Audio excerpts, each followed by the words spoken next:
मांगे हर बच्चा हिसाब आज हाय रे सरकार। बताओ कोई जुमला फिर से आज हाय चौकीदार। धर्मेंद्र प्रधान से अगर पूछ लिया जाए कि नीट का फुल फॉर्म क्या है, नेट का फुल फॉर्म क्या है, एनटीए के बारे में आप बता दीजिए, तो उनको सिंगल जवाब नहीं मिलेगा। ऐसे स्मृति ईरानी गायब हुई हैं, ऐसे ही कुछ दिन बाद कंगना रनौत भी गायब हो जाएंगी। पेपर लीक करा के अपने जो उनके सज्जन लोग होते हैं, जो फिर चाहने वाले लोग होते हैं, जो सत्ता को समर्थन देते हैं, उनके बच्चों को, उनके रिश्तेदारों को, नातेदारों को भी परीक्षाओं में इस प्रकार से पेपर लीक करके भर्ती किया जाता है। कैसे देश चला रहे हैं कि आपको पता नहीं चल पा रहा है कब कौन सा पेपर कैसे करवाना चाहिए। अब पेपर जैसे लीक हो रहे हैं, विपक्ष उसके लिए सवाल पूछ रहा है सत्ता पक्ष से। ये एक लोकतांत्रिक प्रक्रिया है, लोकतंत्र में ये होना बहुत सही चीज़ है। विपक्ष को सत्ता पक्ष से सवाल करना चाहिए। नमस्कार, मैं हयात अब्बास और आप देख रहे हैं 4 PM न्यूज़ नेटवर्क। जैसा कि आप सब जानते हैं कि इंडिया गठबंधन बहुत ही मजबूत गठबंधन है, जिसने लगातार जनता से भी वादा किया कि वो सदन सत्र में जनता के मुद्दों पे बात करेंगे। और अभी सदन सत्र को चलते हुए 5 ही दिन हुए हैं और ऐसे में जितने भी मुद्दे हैं और ख़ासकर नीट का मुद्दा है, जिस तरह से राहुल गांधी ने कहा, तमाम विपक्षी दलों ने कहा है कि ये युवाओं से जुड़ा मुद्दा है। इसमें प्रधानमंत्री को भी इस मुद्दे के जब चर्चा हो तो रहना चाहिए। लेकिन बड़ा सवाल ये है कि जब राहुल गांधी ने नीट के मुद्दे को उठाया सदन में, उनका माइक बंद कर दिया गया। जबकि एक गंभीर मुद्दा है, लगातार छात्र संघर्ष कर रहे हैं, धरना प्रदर्शन कर रहे हैं, पूरे देश में छात्रों के बीच उत्साह है और जितने भी नौजवान युवा हैं, यूथ हैं, वो इस सब मुद्दे पर, इस सारे जो भी सिनेरियो है उस पर क्या कुछ सोच रहे हैं, क्या राय है, कैसे देख रहे हैं। एक तरफ विपक्षी दल जो एक होकर सदन में नीट परीक्षा को लेकर सवाल उठा रहा है, लेकिन उनका स्पीकर बनकर माइक बंद कर दिया जाता है। कैसे देख रहे हैं जी? बात यह है, सिर्फ नीट का पेपर लीक नहीं हुआ, कई पेपरों में धांधली हुई है। जैसे कि एक UGC नेट का पेपर था जो कि हो गया, अगले दिन छात्रों को पता चला कि उसमें कुछ धांधली हुई थी और उसे कैंसिल कर दिया गया। और फिर कुछ दिन बाद नीट PG का पेपर भी पोस्टपोन कर दिया जाता है और बोलते हैं कि इसमें धांधली होने के आसार हैं। तो ऐसे कैसे आप कैसे देश चला रहे हैं कि आपको पता नहीं चल पा रहा है कब कौन सा पेपर कैसे करवाना चाहिए। आपको पेपर लीक होने का सवाल ही कहाँ से आ रहा है? अब पेपर जैसे लीक हो रहे हैं, विपक्ष उसके लिए सवाल पूछ रहा है सत्ता पक्ष से। ये एक लोकतांत्रिक प्रक्रिया है, लोकतंत्र में ये होना बहुत सही चीज़ है। विपक्ष को सत्ता पक्ष से सवाल करना चाहिए। लेकिन इस सब के बीच में जो पेपर लीक होते हैं, धांधली होती है पेपर होने में, उससे नुकसान किसका होता है? आम छात्रों का होता है। तो मैंने एक कविता देखी थी जिसमें छात्रों का दर्द दिखाया गया था, तो मुझे वो अच्छी लगी, मैंने उसकी फ़ोटो ले ली थी। वो कविता आपको सुनाना चाहूँगा। तो कविता मैं रोकूंगी आपको। क्या नाम है आपका? जी, मेरा नाम हर्षित शुक्ला है। मैं लखनऊ विश्वविद्यालय में स्नातक द्वितीय वर्ष का छात्र हूँ। ठीक है, लखनऊ में हम हर्षित के साथ हैं। ये कोई कविता सुनाना चाहेंगे? क्योंकि देश में लगातार जिस तरह युवाओं के भविष्य के साथ खिलवाड़ हो रहा है, ये भी छात्र हैं लखनऊ विश्वविद्यालय की, क्या आप अपनी कविता सुना सकते हैं? जी, तो कविता कुछ इस प्रकार है कि मांगे हर बच्चा हिसाब आज हाय रे सरकार। मांगे हर बच्चा हिसाब आज हाय रे सरकार। बताओ कोई जुमला फिर से आज हाय चौकीदार। बताओ कोई जुमला फिर से आज हाय चौकीदार। सारे पेपर होते लीक, चाहे नेट हो चाहे नीट। सारे पेपर होते लीक, चाहे नेट हो चाहे नीट। TGT PGT पेट, चाहे हो कोई सुपर टेट। TGT PGT पेट, चाहे हो कोई सुपर टेट। बच्चन की जिंदगी से ए साहेब, बच्चन की जिंदगी से नहीं खेलो खेल चौकीदार। मांगे हर बच्चा हिसाब आज हाय रे सरकार। मांगे हर बच्चा हिसाब आज हाय रे सरकार। और इस सरकार के बारे में कहना चाहूँगा कि जो नया कैबिनेट बना है, इसमें कुछ ऐसे मंत्री हैं जो पिछली सरकारों में जिन पर करप्शन के चार्जेस लगे थे, जिन्हें ये जो आज की सरकार है, बीजेपी सरकार, ये पहले खूब गाली देती थी, गरियाती थी, उनको खूब ज़्यादा गाली दी जाती। भारतीय जनता पार्टी में आके, हाँ, भारतीय जनता पार्टी में आके वो सही हो गए, उन्हें मंत्री तक बना दिया गया। आप धनंजय सिंह को देख लीजिए आप, ज्योतिरादित्य सिंधिया को देख लीजिए, हिमंता बिश्वा शर्मा को आप देख सकते हैं। उन्हीं के जो विधायक हैं, मंत्री हैं, उनका ही नाम पेपर लीक में आ रहा है। जैसे एक बेदी राम हैं, सुभाषपा के विधायक हैं, सुहेल देव भारतीय समाज पार्टी, ओम प्रकाश राजभर की पार्टी है, तो उसके एक विधायक हैं जखनिया गाजीपुर से, जहाँ तक शायद ये अगर सही है तो जखनिया गाजीपुर से वो विधायक हैं बेदी राम। और वो एक वीडियो उनका वायरल हुआ था जिसमें वो खुद ही कह रहे हैं कि मैं कोई भी पेपर लीक करवा सकता हूँ। और ऐसे लोगों के लिए एक दो लाइनें मैंने और देखी थी, उनको भी आपको बताना चाहूँगा कि अकल बड़ी है या फिर भालू, दानिश वाले गौर करें। दानिश का मतलब समझदारी है जिनके पास, या फिर ज्ञान है जिनके पास, दानिश का मतलब ज्ञान, ठीक है। तो अकल बड़ी है या फिर भालू, दानिश वाले गौर करें, साख पे बैठा है क्यों उल्लू, दानिश वाले गौर करें। साख पे उल्लू बैठा है मतलब जितने भी चोर थे, उचक्के थे, वो सब के सब आज सरकार में आ गए, ठीक है। और जिसका जुर्म उसी का था ना वही पार्टी सत्ता में, जिसका जुर्म उसी का था ना वही पार्टी सत्ता में, दांव उसी में क्यों है चालू, दानिश वाले गौर करें। दांव उसी में क्यों है चालू, दानिश वाले गौर करें। धन्यवाद। ये एक युवा का दर्द है और होना भी चाहिए, जो इनके अल्फाजों से निकल कर आया है सामने। क्योंकि जिस तरह से लगातार पेपर लीक की समस्या, बेरोजगारी बढ़ती जा रही है सरकार में, तो सवाल तो उठेंगे सरकार पर, लेकिन जवाब देने के लिए सरकार राजी नहीं है। क्या नाम है आपका? मेरा नाम रंजीत वर्मा, मैं विश्वविद्यालय का पंचम छात्र हूँ। सदन सत्र चल रहा है, विपक्षी दल जब सवाल करते हैं नीट पेपर को लेकर, उनका माइक बंद कर दिया जाता है। तो अब क्या उम्मीद की जा सकती है कि विपक्षी दल भी आम जनता के मुद्दे उठाएगा, तो इस तरह सरकार इस तरह तानाशाही रवैया करेगी? यही तानाशाही है ना, जब मतलब विपक्ष सवाल उठा रहा है तो उसका स्पीकर बंद कर दिया जा रहा है। यही आजकल चल रहा है कि मतलब जो गलत काम हो रहे उसको अपनी जनता मतलब सामने रख नहीं रहे हैं, जिससे यही पता चल लोकतंत्र मतलब वो ख़त्म किया जा रहा है, अपनी बात को रखने नहीं दे रहे हैं, यही बात है। और जैसे नीट का भी पेपर लीक हुआ है, हम कुछ छात्र देखते हैं कि जो 4 साल से तैयारी करते हुए आ रही, क्लास 9 से तैयारी करते हुए आ रहे हैं, और उनका बाद में 4 साल के बाद पता चला पेपर लीक हो गया मेरा। इससे क्या निष्कर्ष निकला? निष्कर्ष कुछ नहीं निकलता कि पढ़ाई लिखाई कुछ करना बेकार है जब पेपर लीक हो रहे हैं। अभी यूपी का लीक हो गया, नेट यूजीसी का लीक हो गया, इससे क्या पता चल रहा है? पेपर ही लीक। जिससे बेरोजगार मतलब इससे बढ़िया तो प्राइवेट सेक्टर में चला जाए, नौकरी तो भूल जाइए। और इस टाइम इतनी वैकेंसी इतनी कम दे रही थी, अभी रेलवे की वैकेंसी है उसमें इंक्रीज़ कर दिया गया, जबकि मतलब पेपर जैसे डेट रिलीज़ की इस करना चाहिए, बाद में उसके बाद ख़त्म हो गई डेट की एडमिशन, उसके बाद फिर से इंक्रीज़ करी वैकेंसी। इससे क्या पता चल रहा है कि मतलब लड़कों को भटकाया जा रहा है। पहले वैकेंसी इतनी 2000 देते, बाद में कर देते हैं 5000। ये कौन सा रूल है? कहाँ का रूल है कि मतलब पहले इतनी दो बाद में उतनी कर दो जब एडमिशन क्लोज हो जाए? लगातार सरकार 2 करोड़ के रोजगार के दावे वादे के साथ फिर से सरकार में आई। 5 साल 10 साल सरकार चली अच्छे से, अभी फिर से सरकार बन गई है। कैसे देख रहे हैं? एक तरफ पेपर लीक हो रहा है, दूसरी तरफ विपक्षी नेताओं को ईडी सीबीआई द्वारा जो जिस तरह से टॉर्चर किया जा रहा है, उनको टारगेट किया जा रहा है। ये सब के ऊपर छात्रों की क्या राय है? देखिए, सबसे पहले तो जो पेपर लीक होता है और लीक होने का कारण इसके पीछे सबसे ज़्यादा है मिडिल क्लास को तकलीफ़ देना। क्योंकि मिडिल क्लास का ही बच्चा सपना देखता है, सपना संजोता है कि मैं नीट जो राष्ट्रीय पात्रता सह परीक्षा होती है उसके आधार पर वो MBBS करने जा पाते हैं।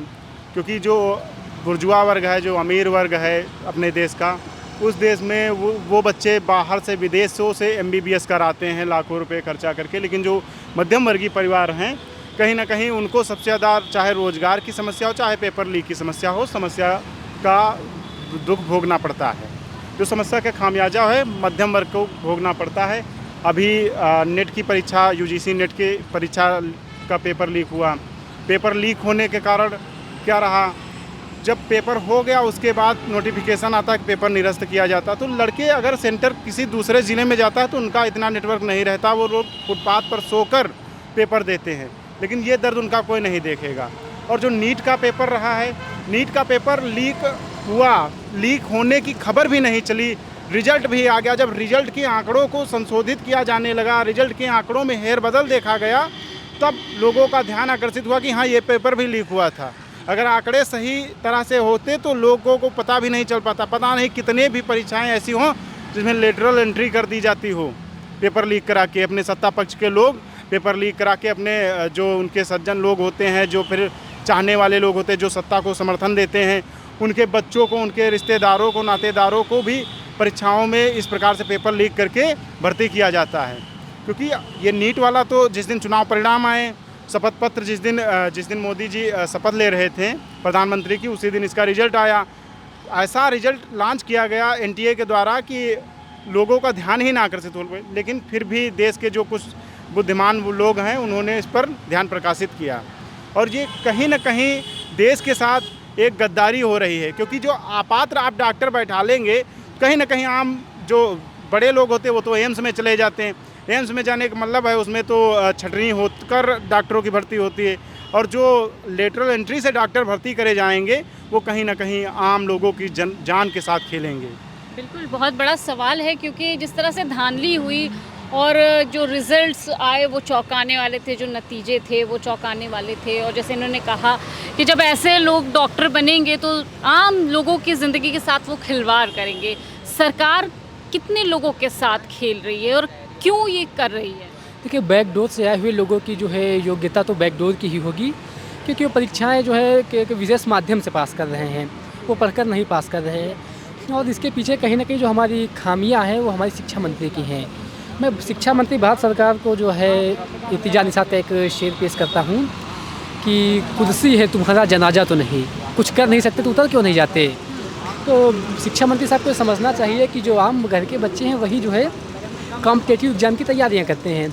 हम लोग लखनऊ विश्वविद्यालय के बाहर खड़े हैं, जितने भी यहाँ छात्र पढ़ते हैं और पढ़ने आ रहे हैं, सभी कहीं ना कहीं मन में एक जिज्ञासाएँ लेकर अपने ख्वाबों को पर देने शहरों में आते हैं।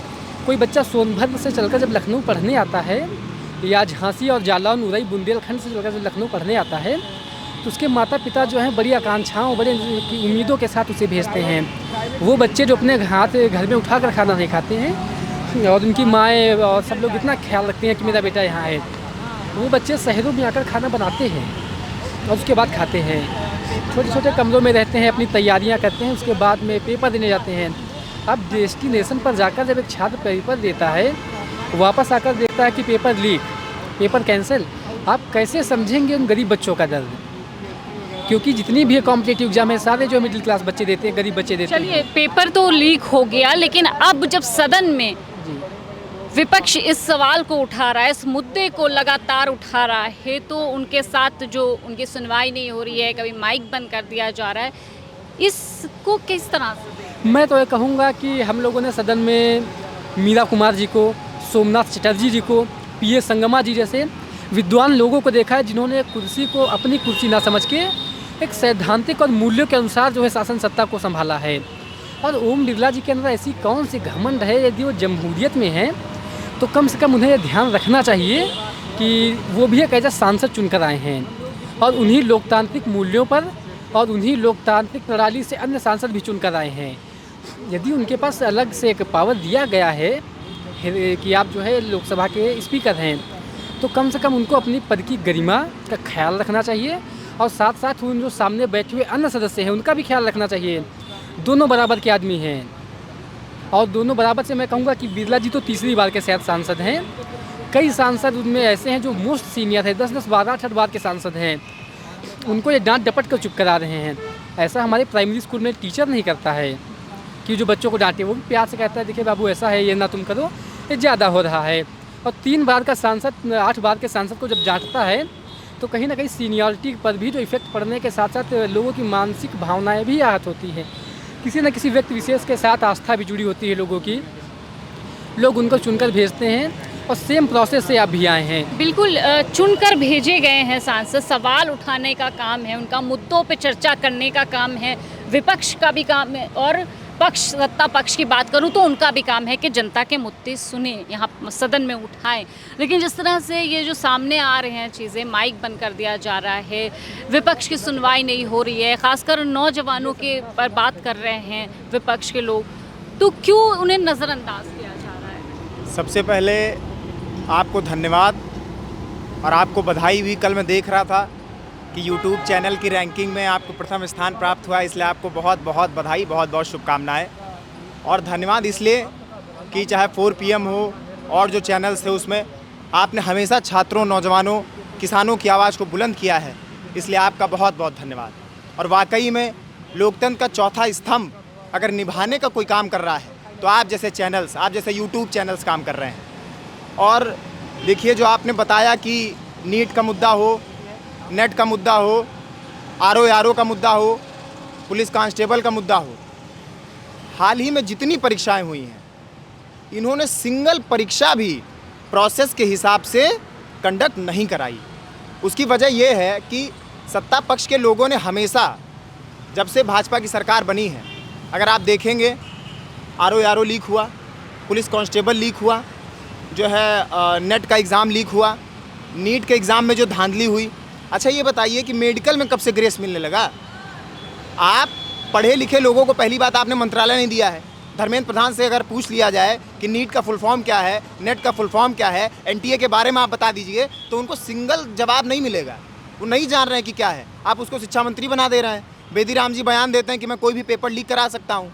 आपसे पहले जो यहाँ पे शख्स तख्शनसी था, उसको भी अपने खुदा होने का इतना ही यकीन था। कुर्सी 5 साल की है और आपकी सरकार नहीं है, सरकार आपकी डगमगा रही है। छात्रों ने आपकी सरकार को ढकेल दिया, छात्रों नहीं। लगातार आपने देखा, अभी भी मैं स्वाधीन छात्र सभा से हूँ, हम लोगों ने, स्वाधीन छात्र सभा के लोगों ने धर्मेंद्र प्रधान का जब पुतला फूका तो वहाँ पर एलआईयू द्वारा गालियाँ दी गई। अगर वही एलआईयू के लोग जो आज हैं, या सत्ता में जो लोग हैं, या पुलिस कांस्टेबल जो हैं, जो अधिकारी हैं, उनके समय अगर पेपर लीक हुआ होता तो क्या आज वो उस कुर्सी पर होते? क्या आज वो उस जिम्मेदारी का निर्वहन कर रहे होते? क्या उन्होंने कभी नहीं सोचा? आज सरकार के सामने आप इतना जो है झुक गए हैं, सरकार का इतना गुणगान कर रहे हैं कि आपको यही नहीं पता है कि छात्रों का भविष्य क्या होगा, नौजवानों का भविष्य क्या होगा।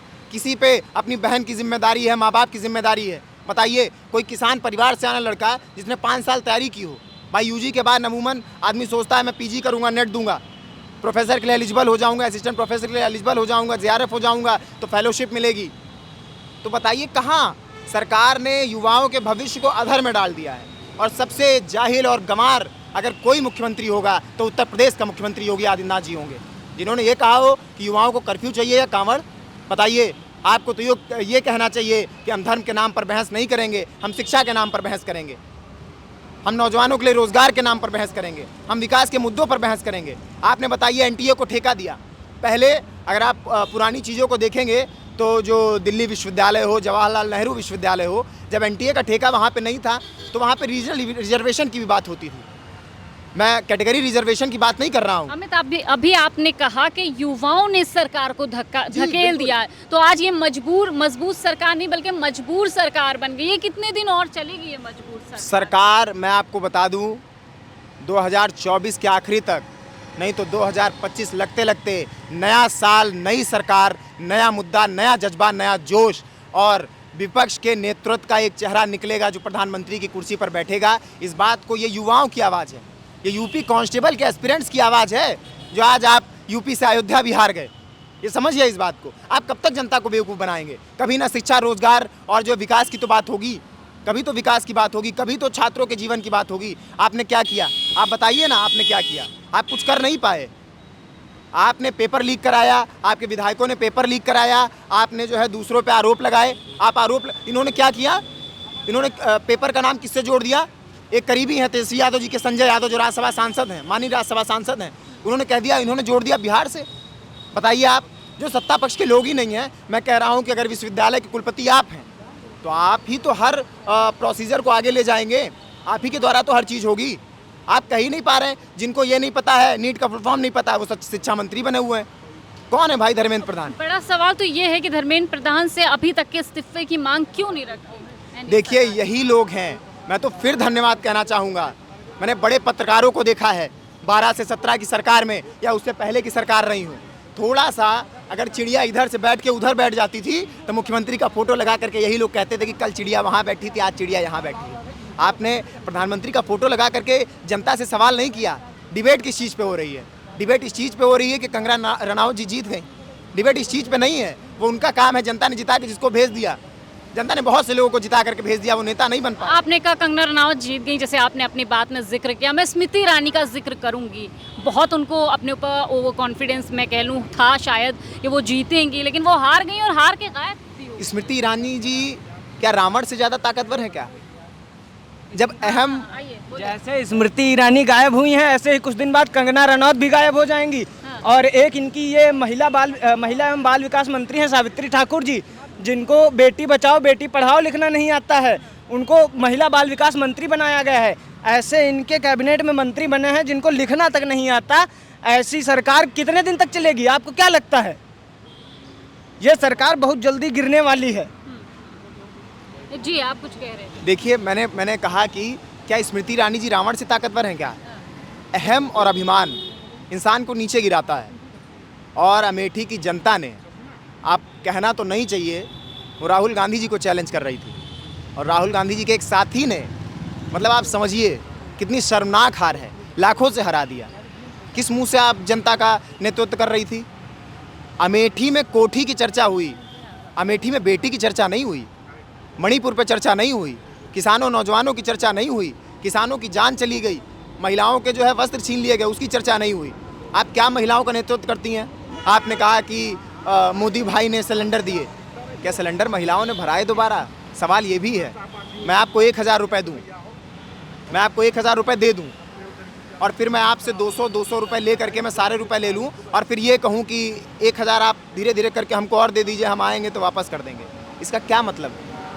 आज किसान नौजवान, देखिए 90% आबादी, मैंने पिछले उसमें भी कहा था कि 90% आबादी जो छात्रों की है वो गरीब परिवार से आती है। मैम, बड़े लोगों का क्या है? मंत्री का बेटा चुनाव लड़ लेगा, मंत्री हो जाएगा, विधायक का बेटा चुनाव लड़ लेगा, नहीं तो विधायक जी उसको सेटिंग करा करके। और मैं दावे के साथ मैं एक और भविष्यवाणी कर दे रहा हूँ आपके चैनल के माध्यम से, ये बहुत जल्द यूपीएससी भी लीक करा देंगे, देख लीजिएगा, ये बहुत जल्द यूपीएससी भी लीक करा देंगे। मैंने सुना था ओम बिरला जी की बेटी बहुत अच्छे मार्जिन से पास हुई थी। इनकी नज़र अब सेंट्रल के एग्ज़ाम्स पर है, ये यूपीएससी भी लीक करा देंगे, जेएनयू के एंट्रेंस एग्ज़ाम भी ये लीक कराएंगे। क्यों? क्योंकि जो एक नारा उत्तर प्रदेश से गया था कि पीडीए की भागीदारी क्या है, आज आप बताइए ना, क्यों हम कहते हैं? हम हर समाज को चलने वाले लोग हैं। हमने कहा कि जो तबका, एक तबका जो संघर्ष कर रहा है, आप तो क्या मोदी जी जो सबका साथ सबका विकास का नारा देते हैं? देखिए ना, सिंगोल की जगह संविधान आ गया। आपने नहीं नोटिस किया क्या? संविधान पकड़ के घूम रहे हैं विपक्ष के सत्ता पक्ष के नेता। वो तो कहते थे हम संविधान को नहीं मानते हैं, और लल्लू सिंह जी भाजपा के कह रहे थे कि हम संविधान को बदल देंगे। जनता ने बदल दिया।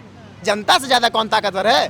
कुर्सी आपकी है ना, 4 पावा है, कुर्सी में 4 पावा है, धक्का दिया जाएगा गिर जाएगी, खटखटा जाएगी। अब तो खटाखट लोग हार गए, अब फटाफट सरकार भी गिर जाएगी। चलिए बहुत बहुत शुक्रिया। तमाम स्टूडेंट हैं, और लगातार जिस तरह से देश में पेपर लीक की समस्या बढ़ रही है, क्या कुछ छात्रों का मानना है, क्या कुछ उनकी राय है, हमने आपको सुनाया। तमाम अपडेट के लिए 4 PM देखते रहे। कैमरा पर्सन सत्यनारायण के साथ मैं हयात अब्बास, 4 PM न्यूज़।